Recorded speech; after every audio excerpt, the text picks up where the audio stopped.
हाँ, बकवास पर आपको खुशामदीद। घाटा ड्रामे की अगली किस्त में आप देखेंगे कि रानिया के लिए नाइला बेगम बड़े शौक से ही रिश्ता लेकर आती हैं।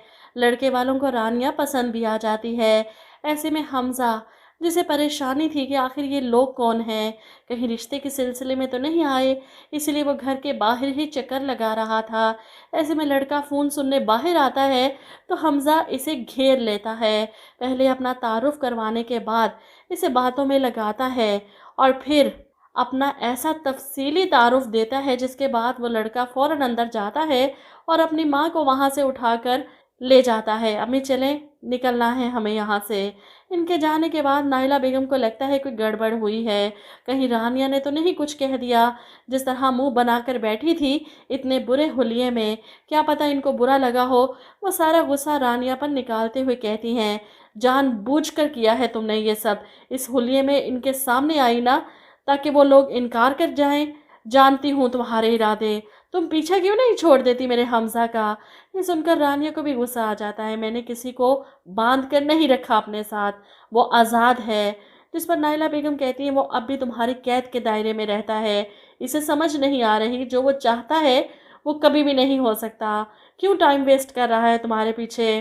ताई की बात सुनकर रानिया की आंखों में आंसू आ जाते हैं। इनके जाने के बाद वो अपनी माँ से आकर लड़ती है, बस बहुत हो गया।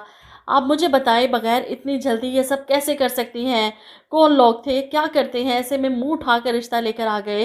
जिस पर साजिदा बेगम कहती हैं कि नाइला भाभी लेकर आई थी रिश्ता, इनके बुलाने पर आए थे ये लोग। भाभी भी परेशान है तुम्हारे लिए। अगर तुमने हमज़ा से शादी के लिए हाँ कर दी होती तो हमें यूँ बाहर के लोगों को घर ना बुलाना पड़ता रिश्ते के लिए, और ना ही इनकी बातें सुननी पड़ती। ये सुनकर तो रानिया चिल्ला उठती है, बस कर दें, नहीं करना चाहती मैं हमज़ा से शादी, छोड़ दें इस टॉपिक को। इस पर साजिदा बेगम भी कहती है, मुझे भी शदीद गुस्सा है रानिया तुम्हारे इस रवैये पर। बहरहाल रानिया को कम से कम अपनी माँ को तो बताना चाहिए था कि इसकी ताई इसके साथ कौन सी गेम खेल रही है। वो ना माँ को बताती है और ना ही हमज़ा को, बस खुद ही जलती रही है। वो अपनी माँ से कहती है, जो भी है अब मुझे कोई फ़र्क नहीं पड़ता। अब अभी के अभी ताई अम्मी से जाकर कहें, इन्हें मना करें कि हमारे घर में कोई दूसरा रिश्ता नहीं आएगा। ख़त्म हो गई ये बात, कोई नहीं आना चाहिए हमारे घर। जो करना होगा हम खुद ही कर लेंगे, हम खुद देख लेंगे। साजिदा बेगम को अपनी बेटी की ज़हनी हालत पर शुबा होता है। रानिया तुम्हारी तबीयत तो ठीक है ना। भाभी तुम्हारे इनकार के बावजूद भी इतना कुछ कर रही हैं तुम्हारे लिए, फिर भी तुम। अब रानिया अपनी माँ को क्या बताई, वो इसके लिए नहीं बल्कि अपने बेटे के लिए करना चाहती हैं, ताकि इनकी बेटे की ज़िंदगी से मेरे वजूद को दूर कर सकें।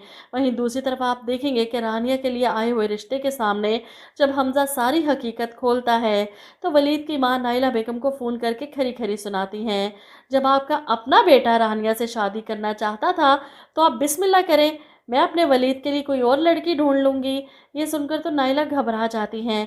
अरे नहीं नहीं, ऐसी कोई बात नहीं, हमज़ा की तो मजाक करने की आदत है। लेकिन लड़के की माँ को किसी तौर पर भी नहीं मानने वाली। नाइला बेगम परेशान है कि अगर ये रिश्ता चला गया तो कहीं रानिया फिर से इनके सर पर मुसल्लत ना कर दी जाए। ऐसे में वो हमज़ा के पास आती हैं इससे नाराज़ होने के लिए, क्या ज़रूरत थी तुम्हें उस लड़के के सामने ये सब बकवास करने की। अब हमज़ा को भी सूरत हाल कुछ कुछ समझ आने लगी है। वो अपनी माँ से कहता है, मुझे पहले ही शक था, इस सब के पीछे आपका हाथ हो सकता है। रानिया के इनकार की वजह भी आप ही हैं। जवाब में नाइला बेगम कहती है, तुम जो भी समझो, लेकिन एक बात अपने दिमाग से निकाल दो कि रानिया के साथ तुम्हारा कोई भी रिश्ता हो सकता है। यहाँ हमज़ा का शक यकीन में बदल जाएगा कि वाकई इसकी माँ ही है सारी फसाद की जड़। वो अपनी माँ को इमोशनल ब्लैकमेल करने के लिए अब कुछ भी कर सकता है।